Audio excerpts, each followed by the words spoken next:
na gravação aqui tudo e tal. Que você fazendo, Celso? Gravei antes, só que travou muito. Nem assisti um minutinho no vídeo só e travou. Tá até coloque deixado, vai já aqui, né? O herói fora d'água foi acertado pelo tempo? Talvez sim, talvez não.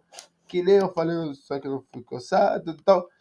Eu vi esse Continuando extras até do primeiro filme, mas... nossa saga dos reviews dos filmes de Bob Esponja, hoje aqui no canal nós veremos Bob Esponja, um herói fora d'água. Um filme amado por alguns e odiado por outros, que dizem que ele foi o começo do fim da franquia. Mas será se isso é mesmo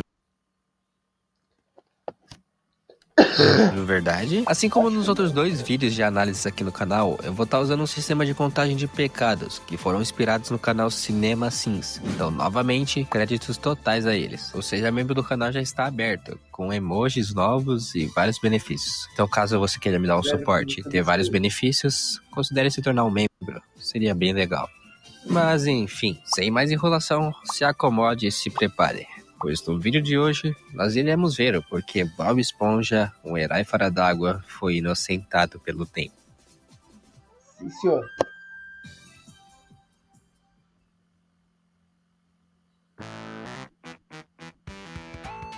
O filme começa com um pirata aleatório andando no meio do mato daquela famosa ilhazinha que aparece na abertura do desenho. O que não faz sentido porque essa ilha aqui não é tão grande a ponto de dar pra explorar ela. A gente descobre que o pirata tá indo nessa ilha por esse livro, que é uma espécie de tesouro. O esqueleto que tava segurando o livro acorda e dá um gancho no pirata, mandando ele de volta pro navio. E com essa cena já dá pra eu falar um pouco sobre o filme. Ele é bem cartunesco e aleatório. E com isso eu quero dizer que em certos momentos ele vai mais pro lado do Looney Tunes do que pro lado da aleatoriedade de Bob Esponja. Mas isso não me incomoda e na verdade até me diverte.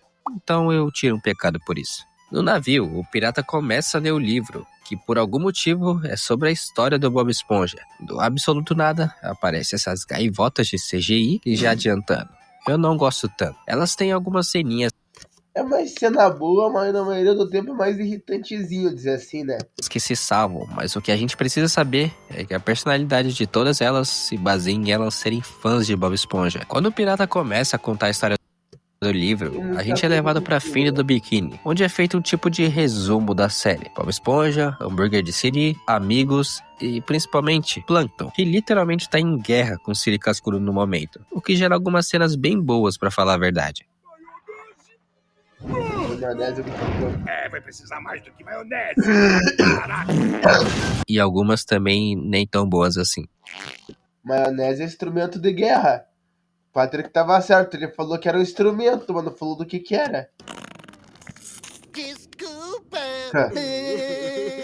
No final de tudo, o plano do Plankton dá errado, e ele diz que a última coisa que resta dele é uma moeda. O seu siriguejo sacana fala que ele pode dar a moeda pra ele, e assim o Plankton faz. Então o seu siriguejo coloca a moeda no cofre, mas o que ninguém sabia é que aquilo fazia parte do plano do Plankton, que estava dentro da moeda. Mas de qualquer forma, o Bob Esponja aparece ali e acaba vendo o vilão. Os dois começam a brigar pela fórmula secreta, mas do absoluto nada, ela simplesmente desaparece, sem deixar vestígios nenhum. O seu siriguejo aparece por ali logo após e acaba torturando o Plankton para ele confessar o que fez com a fórmula. Vai. Quem é? Damião. Que Damião? Damião, fórmula de volta, Plankton. Eu entendi. Os clientes do Siri Cascudo aparecem por ali pedindo por reembolso. Então, para evitar isso, o Bob Esponja vai pra cozinha para fazer mais hambúrgueres de Siri. Só que lá, eles descobrem que os hambúrgueres acabaram nessa outra cena que eu, sinceramente, ri. Bob Esponja, o que foi, rapaz? Aqui nesse filme, aparentemente é estabelecido que o Bob Esponja nunca pôde decorar a fórmula secreta, já que faz parte do manual do funcionário. Isso não faz nenhum sentido, mas só por garantia... Mas de qualquer jeito, tem essa cena. Então... Depois disso, toda a cidade vai atrás do Plankton, achando que ele foi o culpado. Tudo isso enquanto o Bob Esponja continuava dizendo que ele não era o culpado. Então, quando a cidade inteira finalmente pega o Plankton e estão prestes a dar um fim nele, o Bob Esponja o salva com uma bolha, fazendo com que todo mundo taxe ele como um traidor. De qualquer forma, a cidade da Feira do Biquíni vira um caos, nessa cena bem engraçada. Sério, seu siriguejo? Será que não está exagerando um pouquinho? E sim, isso é uma referência a Mad Max. O filme volta pra sequência live action pra mostrar a funcionalidade daquele livro, que é capaz de reescrever o rumo da história. Então, o pirata escreve fim no livro e o filme supostamente acaba. Só que isso é interrompido pelas gaivotas, fãs do Bob Esponja, já que elas rasgam uma folha do livro, que acaba caindo no mar. De volta para os nossos heróis, Poluição! o Bob Esponja tenta ensinar pro Plankton o que é trabalho em equipe e como ser uma equipe, ou melhor, equipe. Mas para isso, eles precisam de integrantes. Então Bob Esponja decide ir atrás do Patrick, que inesperadamente trai eles. Bob Esponja, ele está comigo! Com toda a cidade atrás deles, eles decidem procurar pela Sandy, que ficou louca e fazendo altas teorias da conspiração. Isso tudo porque aquela folha que as gaivotas rasgaram caiu em cima do domo dela. Eles veem que não vão conseguir a ajuda dela e só vão embora, tentar recrutar alguém uma última vez. O Gary, algo que também não dá certo, porque o Gary aleatoriamente se tornou o rei dos caracóis. Então, sem mais escolhas, os dois saem da Feira do Biquíni por não ter mais jeito. Já fora da Feira do Biquíni, o Plankton induz o Bob Esponja a dormir. E quando ele finalmente faz, ele entra na cabeça do Bob Esponja. Literalmente. Mas isso com a intenção de achar a receita da fórmula secreta no cérebro do Bob. Só que na cabeça do Bob, a gente só tem uma das diversas cenas psicodélicas desse filme, com direito à referência ao Iluminado, com as gêmeas do corredor. Bem ousado da parte deles. E admirável por ser um filme para crianças. O Bob acaba acordando e descobrindo o Plankton. Os dois discutem, mas a discussão acaba em um musical, que lembra bastante do episódio Diversão, mas piorado em umas 3 vezes. Sério, é bem ruim mesmo. Por você, você está por mim. É legal com você, comigo assim. Mas depois do trabalhando musical, comigo até o Plankton que- decide dar uma chance ao Meu Deus, eu decorei essa música tanta vez que eu assisti o filme quando eu era trabalho em equipe, trabalhando em uma ideia do Bob. Um minuto da minha vida que eu não vou recuperar. Não sem uma máquina do tempo. Espera um pouco. Segura essa ideia.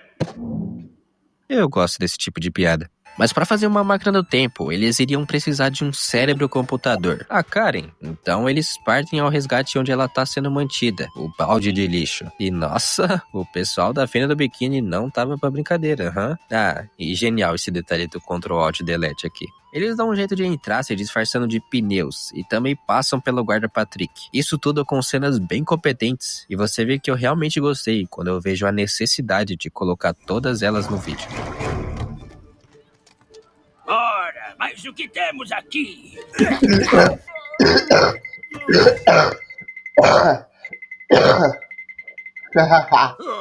Era uma vez um grande idiota cor-de-rosa que pegou no sono e fim. Boa tentativa, mas vai precisar de mais que isso. Esse filme em questão de comédia tá de parabéns. Continuando, eles vão até a casa do Taco, esse lugar que até onde eu vi apareceu pela primeira vez alguns meses antes no livro para crianças do filme, sei lá. Só achei meio aleatório, mas deveras aconchegante, eu diria. Lá, eles constroem a máquina do tempo e cantam outra música, igualmente ruim. Eles conseguem viajar no tempo em outra cena psicodélica e acabam parando no futuro, ou melhor. Eu gostava quando eles viajavam no tempo, ver essa minha musiquinha. Fomos só 4 dias para o futuro. Outra piada boa, olha só. Essa ceninha nesse futuro serve somente pra mostrar que Tá bom, durma bem. Será que não é referência do planeta dos macacos lá? questão de urgência da aventura e um pouquinho de encheção de linguiça. Mas eu não tô reclamando. Antes uma cena que come o tempo de forma engraçada do que uma cena com absolutamente nada. Eles usam a máquina de novo e acabam indo pro passado, eu acho, onde eles encontram esse golfinho, o Bolha. Olha! Mas que tipo de nome é bolha? E como o bolha tá se segurando há 10 mil anos, ele aproveita pra ir no banheiro, deixando os dois pra ficarem de olho. Os planetas comicamente acabam se explodindo e os dois acabam tendo que usar a máquina do tempo de novo. Novamente uma sequência psicodélica, mas dessa vez eles finalmente acabam parando no momento certo, no momento do roubo da fórmula secreta. O Bob Esponja consegue pegar a fórmula e eles finalmente entram na máquina de novo, mas isso é prontamente cortado, pois nós voltamos para a sequência live action do Barba Ruiva, onde é mostrado que é ele quem pegou a fórmula secreta, reescrevendo a história com um livro, caso você não tivesse entendido até agora. Quando o Bob Esponja e o Plankton chegam na feira do biquíni, eles prontamente entregam a fórmula pro seu siriguejo, onde acabam descobrindo que eles pegaram a garrafa errada. E isso aqui eu achei até que bem inteligente, porque é realmente uma coisa que poucas pessoas pegaram. Então tá aí, outra reviravolta interessante, tipo a do Patrick traindo eles também. Como o Bob pegou a fórmula errada, o Plankton acaba culpando ele, e os dois discutem, o que gera o Bob Esponja literalmente endoidando.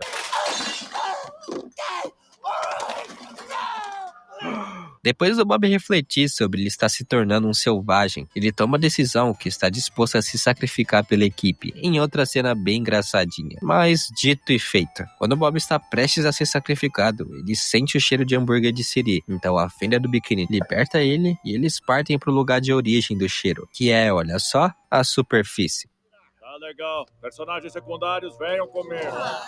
Depois dos figurantes irem embora, quem aparece por ali é o Plankton, escondido. E o Bolha também, agradecendo ao Bob Esponja por ter ajudado a sair do emprego 6x1 dele. Ele foi demitido por causa. O Bolha Aquele acho que é mais 7x0. então pega os protagonistas na boca e dão pra eles a habilidade de respirar fora d'água. E olha só, essa foi a primeira vez que nós vimos esses personagens totalmente em 3D. E eu tenho que dizer, eu até que gosto do que eles fizeram aqui, mas eu entro em mais detalhes no final do vídeo. A gente tem uma sequência dos personagens descobrindo a terra firme.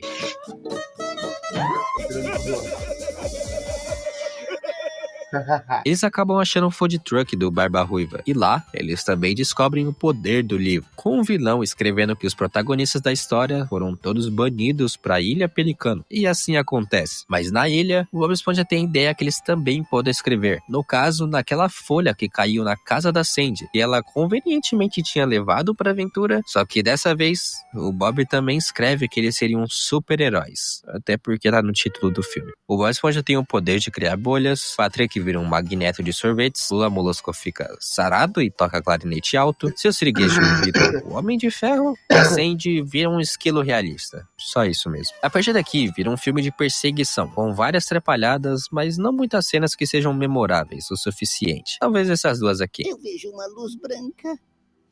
E aí, melhorou? Muito. Valeu. Não, Patrick. Nós vacilamos em equipe. Não, a culpa é toda sua.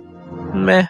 No final, quem aparece por ali é o Plankton, que se alinha ao Bob Esponja e com o trabalho em equipe, conseguem parar o Barba Ruiva. Ele pega a fórmula, chuta o pirata, entrega a fórmula e é isso. Os nossos heróis voltam pro Siri Cascudo e todos têm um final feliz. Bob Esponja trabalhando, Lula Molusco com um tanquinho, seu siriguejo fazendo dinheiro, Patrick comendo e a Sandy, sei lá, eles só esqueceram da Sandy aqui.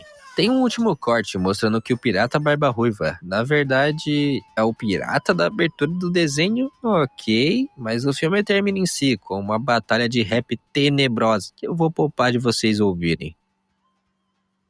E também porque eu não quero Eu até curtia, cara. levar copyright. Muita lei de rap. Por incrível que pareça, ou não, tem bastante coisa pra falar desse filme, então vamos por partes.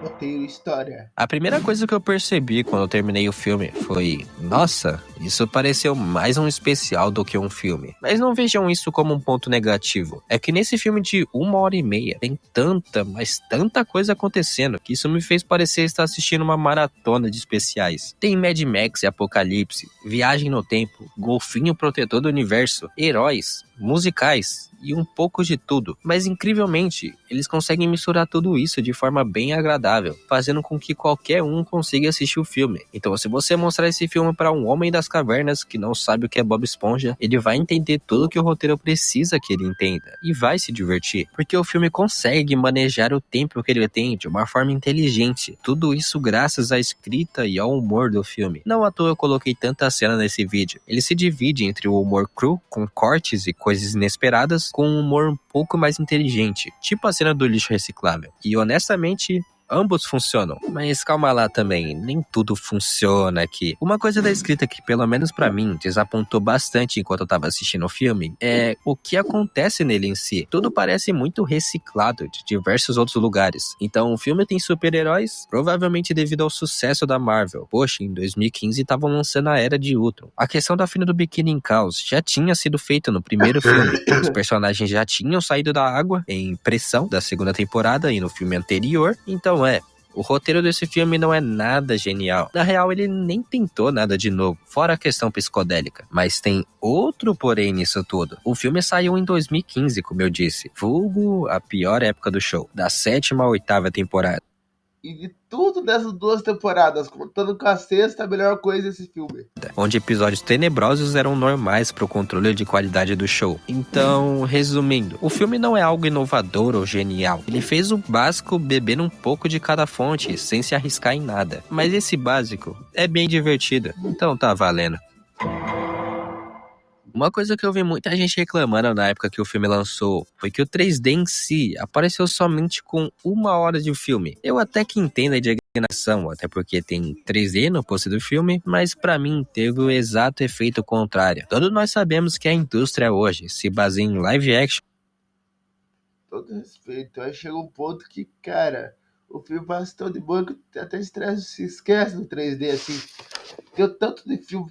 Se fosse ver depois do 3D, o que virou, eu até preferia que fosse assim, E 3D, do jeito que foi. certo? Então, como é bem raro de se achar animações 2D, até hoje em dia, inclusive nos filmes de Bob Esponja, eu fiquei muito feliz em ver que quase 70% do filme é em 2D. E eu arrisco dizer, posso estar falando cedo demais, que essa animação 2D é a melhor que eu já vi em Bob Esponja. Sério, eu fiquei encantado. Talvez eu esteja falando assim, porque isso é o tipo de coisa que eu tenho que lidar assistindo Bob Esponja hoje em dia, mas independente de tudo, as cores aqui são tão vivas e tudo é tão bem desenhado, principalmente no início do filme, que eu fiquei admirando do começo ao fim. Quanto à parte do final em 3D, a palavra que eu posso É boa, mas usar pra descrever ela é genérico. Ela cumpre o papel, mas eu dou um ponto a mais, porque por ser a primeira vez que nós vimos esses personagens em 3D, eles fizeram um ótimo trabalho em misturar os personagens com a vida real. É como se eles ainda tivessem em 2D, mas detalhados o suficiente, ao ponto de te enganar e fazer você pensar, se o Bob Esponja existisse e fosse pra superfície, eles com certeza seriam assim. Então nada a se adicionar aqui, então de parabéns. é aquele negócio, né, cara? O tanto de coisa. Quem desculpa? Pausa aqui. É aquele negócio, né, cara? O tanto de coisa que viria depois, a gente até pensa, nossa, esse filme não é tão ruim, sem piada nenhuma. Mas esse foi o vídeo, até o próximo, valeu, falei, fui.